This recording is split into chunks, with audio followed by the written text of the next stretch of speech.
एक डॉक्टर एक लड़के से बदला लेने के लिए उसे किडनैप करके सर्जरी के जरिए लड़के से लड़की बना देता है और फिर रोजाना उसी के साथ इंटीमेट होता है। आखिर इसकी क्या वजह थी, ये जानने के लिए इस वीडियो को पूरा देखें। तो सबसे पहले हम एक सर्जन रॉबर्ट को देखते हैं जो कि स्पेन की एक लोकल यूनिवर्सिटी में लेक्चर दे रहा होता है। वो अपने स्टूडेंट्स को बताता है कि पूरी दुनिया में अभी तक सिर्फ 9 ही फेस ट्रांसप्लांट हुए हैं, जिनमें से 3 में रॉबर्ट ने भी हिस्सा लिया था। अब यहाँ से अपना लेक्चर फिनिश करने के बाद रॉबर्ट अपने घर जा रहा था। घर जाते हुए रास्ते में वो एक हॉस्पिटल की पार्किंग में जाता है। वहाँ वो एक बंदे को पैसों से भरा हुआ बैग पकड़ा के उससे ब्लड की एक बोतल लेता है। दरअसल रॉबर्ट को यह ब्लड इसलिए जरूरत था क्योंकि वो घर पे एक लड़की के ऊपर एक इलीगल एक्सपेरिमेंट कर रहा था। उस लड़की का नाम वेरा होता है। इस एक्सपेरिमेंट के बारे में रॉबर्ट ने किसी को कुछ भी नहीं बताया होता। वेरा को रॉबर्ट ने अपने घर के एक कमरे में बंद कर रखा होता है। वेरा के पास उस कमरे में चंद ही चीजें थी जिससे वो अपना दिल बहला सकती थी। वो उस कमरे से बाहर नहीं जा सकती थी। वो सारा दिन योगा करती, अपने कपड़ों को फाड़ के ड्राउनी डॉल्स बनाती। वो इस किस्म की उल्टी चीजें करके अपना सारा दिन गुजारा करती थी। वेरा की देखभाल के लिए घर पे एक गूंगी मेड भी थी और इसके अलावा भी अगर वेरा को कुछ चाहिए होता तो दीवार पे लगे वॉइस ट्रांसमीटर के जरिए वो रॉबर्ट की माँ से मांग लिया करती थी। रॉबर्ट घर आके अपने साथ लाया हुआ ब्लड वो एक मशीन में रखता है। मशीन में रखने के बाद वो अपने रूम में आता है। अपने रूम में लेके स्क्रीन पे वो सबसे पहले वेरा को देखता है क्योंकि वेरा के कमरे में रॉबर्ट ने एक हिडन कैमरा भी लगाया होता है। और सब कुछ ठीक देखकर फिर वो वेरा के कमरे में जाता है और ये डॉक्टर की रोजाना की रूटीन होती है। रोजाना ही वो अपने काम से आता, पहले उसको देखता, उसके कमरे की तसल्ली करता, फिर उसके पास जाता और जो अपना एक्सपेरिमेंट होता वो उस पे करता था। एक दिन जब डॉक्टर वापस घर आता है तो वो देखता है कि वेरा कैमरे से ऑपोजिट मुंह करके लेटी है और उसने किताब के पन्नों से अपना जिस्म जख्मी किया हुआ है। अब जब डॉक्टर उसके पास जाता है तो वो देखता है कि उसके जिस्म पे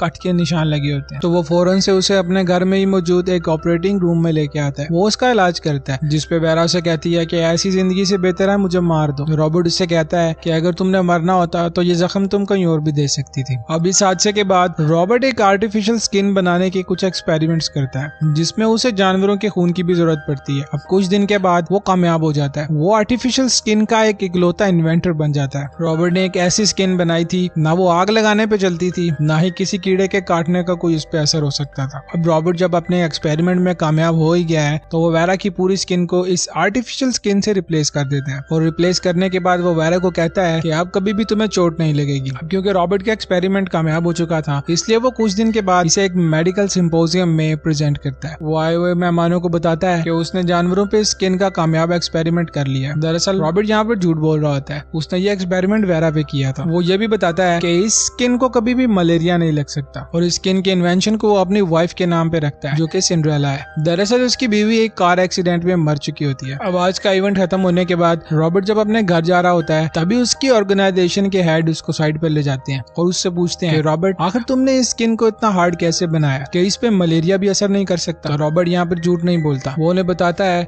कि दरअसल मैंने पिग सेल से जेनेटिक इन्फॉर्मेशन लेके उसे ह्यूमन सेल में डाल दिया है। अब भले ही रॉबर्ट ने एक बहुत ही जबरदस्त खोज की थी मगर उसके प्रेसिडेंट उसके साथ नहीं देते। वो ऐसे मना कर देते और फौरन ही रॉबर्ट को अपने तमाम रिसर्च बंद करने के ऑर्डर दे देता है। अब रॉबर्ट यहाँ से सीधा अपना पुराने फ्रेंड मार्क के पास जाके आज हुई सारी बात उसे बताता है, जिसपे मार्क उसे कहता है कि रॉबर्ट तुम्हें अब अपने पुराने काम में लौट जाना चाहिए। अब रॉबर्ट जब यहाँ से अपने घर पहुँचता है तो वो अपने कमरे में बैठ के थोड़ी देर वेरा को देखता है, फिर वो उससे मिलने चला जाता है। वो वेरा को बताता है कि तुम पे जो एक्सपेरिमेंट मैं कर रहा था वो आज खत्म हो गया है। अब तुम्हें किसी किस्म के एक्सपेरिमेंट की जरूरत नहीं है।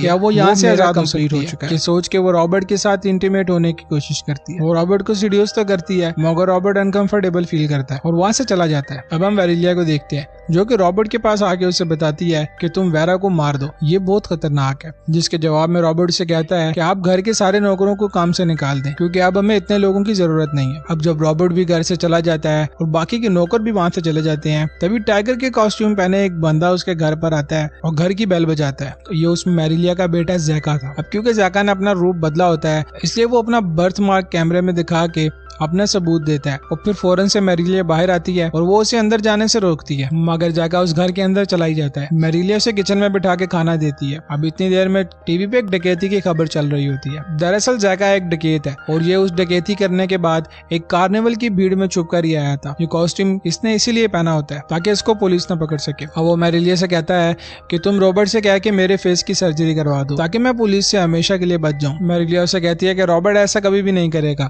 अब तुम जल्दी से यहाँ से चले जाओ। अब यहाँ से जैका किचन में शराब ढूंढने के लिए जाता है। तभी उसकी नजर उस सिक्योरिटी कैमरा पे पड़ती है जो वेरा के कमरे में होता है और वेरा अपने रूम में योगा कर रही होती है। अब जब जैका उसे कैमरे से देखता है तो वो उसे फौरन से पहचान देता है। वो अपने मन ही मन सोचता है कि ये आखिर जिंदा कैसे है, ये तो मर गई थी। वेलेरिया फौरन से किचन में छुपाई हुई गन निकाल के जैका पे पॉइंट कर देती है और उसे जाने के लिए कहती है, मगर जैका मौका देख के वेलेरिया से उसकी गन खींच लेता है और वहाँ पर उसको बांध देता है। बांधने के बाद वो सीधा वेरा के कमरे में जाता है, मगर वेरा के कमरे का डोर लॉक होता है। जैका फौरन से वेलेरिया के पास आता है, उसे धमकाने के बाद वो उससे चाबी ले लेता है। चाबी लेके वो सीधा वेरा के कमरे में जाता है, मगर जो ही डोर अनलॉक करके अंदर जाने की कोशिश करता है, वेरा अंदर से धक्का दे के जैका को गिरा देती है और फिर उसके ऊपर हमला करती है। मगर जैका क्योंकि उससे ताकतवर है वो उसे पकड़ लेता है और फिर उसे कमरे के अंदर लाता है। अंदर लाने के बाद वो उसके साथ जबरदस्ती इंटीमेट होता है और वो उसके साथ इंटीमेट हो ही रहा होता है, रॉबर्ट घर आ जाता है। रॉबर्ट आते साथ कैमरा में ये सब कुछ देख लेता है और देखने के बाद वो अपनी पिस्टल लेके सीधा वेरा के कमरे में जाता है और वो जाते ही जैका को डायरेक्ट फायर करके मार देता है। अब यहाँ वेरेलिया को काफी दुख होता है, वो सोचती है कि काश वो जैका के साथ वेरा को भी मार देता। अब रॉबर्ट जैका की बॉडी को ठिकाने लगाने के लिए यहाँ से ले जाता है। तब वेरेलिया वेरा को जैका और रॉबर्ट के बारे में बताती है। वो बताती है कि रॉबर्ट और जैका ये दोनों सौतेले भाई हैं। दरअसल ये जैका उसे एक घर के नौकर से हुआ था और जब जैका पेट में था तो वो नौकर इसे छोड़ के भाग गया था, जबकि रॉबर्ट उसे उसके पुराने मालिक से हुआ था। उस मालिक ने रॉबर्ट को लेके अपनी बांझ बीवी को दे दिया था। वो सबको यही बताया था कि वो उनका अपना बेटा है। उसे ये कानूनी तौर पर उसके अपने पेरेंट्स थे, मगर क्योंकि वेलेरिया के दिल में अपने बेटे के लिए ममता थी इसलिए रॉबर्ट को ये खुद ही पालती है। तो आगे से वेरा उसे पूछती है कि जैका को ऐसा क्यों लगा था कि वो मुझे जानता है, जिसके जवाब में वेलेरिया से बताती है कि तुम रॉबर्ट की वाइफ सिंड्रेला जैसी लगती हो जिसकी मौत एक कार हादसे में होगी थी। साथ में वो वेरा को ये भी बताती है कि जैका की परवरिश सड़कों पे हुई थी, वो अपनी माँ से दूर पला बड़ा है इसीलिए वो बिगड़ गया है। एक दिन वो पुलिस से छुपने के लिए भागता हुआ मेरे घर आया और मुझसे मदद मांगने लगा और तभी उसने रॉबर्ट की वाइफ सिंड्रेला को देख लिया और यहाँ इन दोनों को पहली नजर में ही एक दूसरे से प्यार हो गया था और कुछ दिन के बाद वो दोनों घर से भाग गए थे, मगर बदकिस्मती से रास्ते में उनकी गाड़ी का एक्सीडेंट हो गया था जिसमें जैका तो बच जाता है मगर सिंड्रेला का चेहरा बुरी तरह जल जाता है। तभी रॉबर्ट अपनी वाइफ सिंड्रेला को किसी तरह घर उठाकर ले आता है और लाने के बाद घर के सारे शीशे उठा के बाहर फेंक देता है ताकि सिंड्रेला अपना चेहरा ना देख सके। और एक दिन सिंड्रेला की बेटी बाहर बैठी लॉन में गाना गा रही थी। तभी सिंड्रेला अपने बेड से उठ के जब खिड़की की तरफ जाती है, शीशे में वो अपना अक्स देखती है। वो खुद को देख के चिल्लाती है क्योंकि उसका चेहरा इस कदर खौफनाक हो गया था और वो फौरन से उसी खिड़की से कूद के अपनी जान दे देती है। और बाहर बैठी उसकी बेटी जब ये सब देखती है तो वो उस दिन सदमे में चली जाती है। अब जब वेलेरिया वेरा को ये सब कुछ बता रही होती है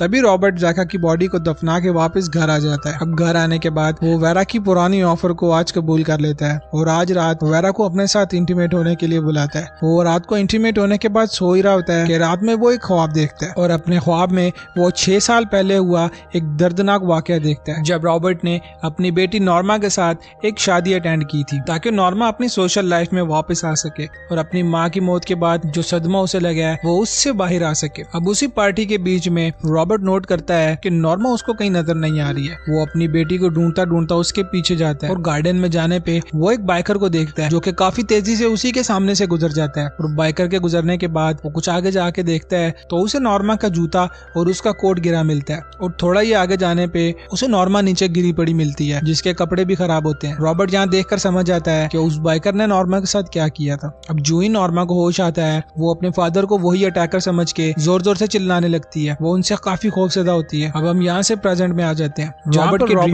यहाँ पर वेरा भी एक ड्रीम देखती है। वो देखती है कि विंसेंट नाम का एक यंग लड़का अपनी माँ के साथ एक बुटीक पे काम कर रहा है और वो रात में एक पार्टी अटेंड करता है। उस पार्टी में विंसेंट की और नॉर्मा की मुलाकात होती है। उस मुलाकात में विंसेंट नॉर्मा के साथ फ्लर्ट करता है। वो उसे अपने साथ बाहर गार्डन में ले जाता है। गार्डन में जाने के बाद नॉर्मा को गर्मी लगना शुरू हो जाती है। नॉर्मा उस गर्मी की वजह से अपना कोट और अपने जूते उतार देती है, मगर विंसेंट उसे एक सिग्नल समझता है कि शायद नॉर्मा उसके साथ इंटीमेट होना चाह रही है और वो नॉर्मा को किस करता करता एक दरख्त के नीचे ले जाता है और वो उसके साथ और भी क्लोज होने लगता है। शुरू में तो नॉर्मा रिएक्ट नहीं करती, पर धीरे धीरे जब नॉर्मा को फील होता है कि बात बढ़ गई है तो वो रेजिस्ट करती है और वो चीखना शुरू हो जाती है। तभी विंसेंट उसके मुंह पे हाथ रख देता है। तभी नॉर्मा विंसेंट के हाथ पे काट लेती है और विंसेंट यहाँ उसको जोर जोर से थप्पड़ मारने लग जाता है। इसमें नॉर्मा बेहोश हो जाती है और विंसेंट फौरन से यहाँ से भाग जाता है और उसके भागते हुए रॉबर्ट ने जब उसे देखा था तब उसके बाइक की नंबर प्लेट रॉबर्ट ने देख ली होती है। अब यहाँ से सीन शिफ्ट होता होता है और कुछ दिन के बाद विंसेंट जब अपने बाइक पर कहीं जा रहा होता है तो रॉबर्ट उसे अपनी कार से हिट करके वहां से रोड पे गिरा देता है। रॉबर्ट फौरन से उस पर एक बेहोशी का इंजेक्शन शूट करता है जिससे विंसेंट वहीं पे बेहोश हो जाता है और रॉबर्ट उसे उठा के अपने साथ ले जाता है। वो उसे अपने घर के एक पुराने गैराज में बंद कर देता है और यहाँ पे विंसेंट जब भी चिल्लाता था तो रॉबर्ट उस पर ठंडा पानी डाल के उसे टॉर्चर करता था। वो उसे खाने में सिर्फ चावल और पानी देता था।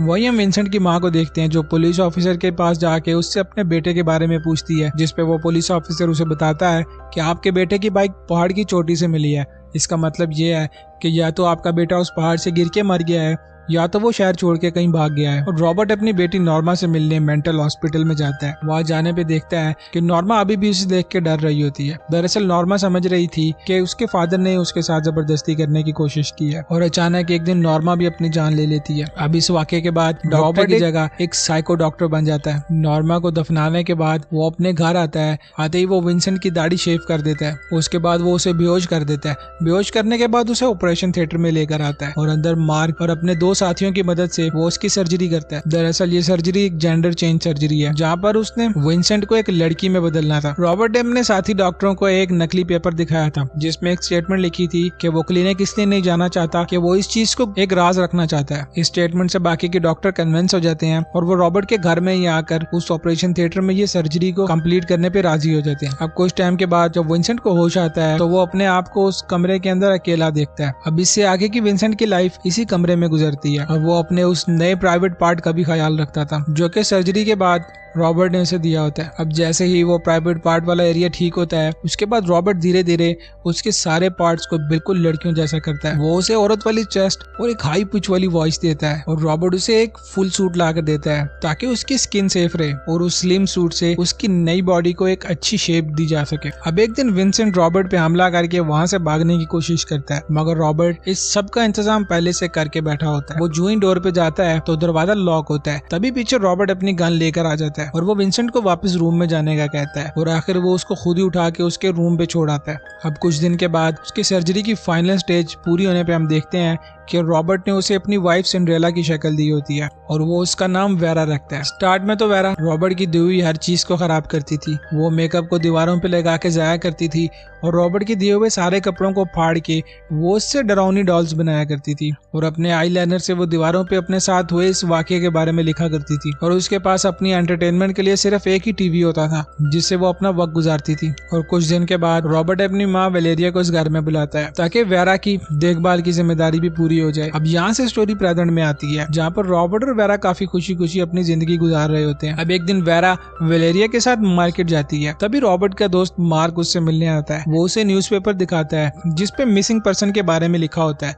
वही एक पिक्चर विंसेंट की भी होती है। अब क्योंकि उस सर्जरी में मार्क भी था तो वो विंसेंट को पहचान जाता है और यहाँ पर आने के बाद वो रॉबर्ट से पूछता है कि आखिर तुमने मेरे से झूठ क्यों बोला था। तभी रॉबर्ट अपने ड्रॉर से गन निकाल के मार्क को धमकाने लगता है मगर इतने में पीछे से वेरा आ जाती है जिससे इनकी बातचीत रुक जाती है और वेरा मार्क से कहती है कि उसने इस ऑपरेशन के लिए अपनी पूरी इजाजत दी थी। ये सुनने के बाद मार्क कुछ सेटिस्फाई होता है और वो यहाँ से चला जाता है। अब शाम में फिर से रॉबर्ट और वेरा इंटीमेट होते हैं और इंटीमेट के दौरान वेरा को जैका के अटैक की वजह से पेन हो रहा होता है और वो कुछ लेने के लिए नीचे आती है और इसी मौके का फायदा उठाते हुए वो रॉबर्ट की पिस्टल भी अपने साथ रख लेती है और रूम में आने के बाद वो रॉबर्ट से कहती है कि तुमने मेरी पूरी जिंदगी बर्बाद कर दी है। ये कहते ही वो उसके सीने पे फायर कर देती है। नीचे वेलेरिया जब इस गोली की आवाज सुनती है तो वो फौरन से जाग जाती है और अपने साथ अपना गन लेकर ऊपर रूम में आती है और वेरा यहाँ बेड के नीचे छुप के उसके ऊपर आने का इंतजार करती है और जैसे ही वेलेरिया कमरे के अंदर आती है तो वेरा उसे भी गोली मार देती है।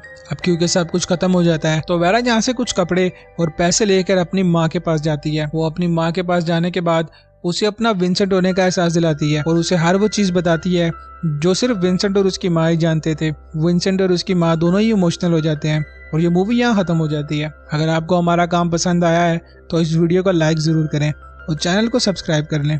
Thank you.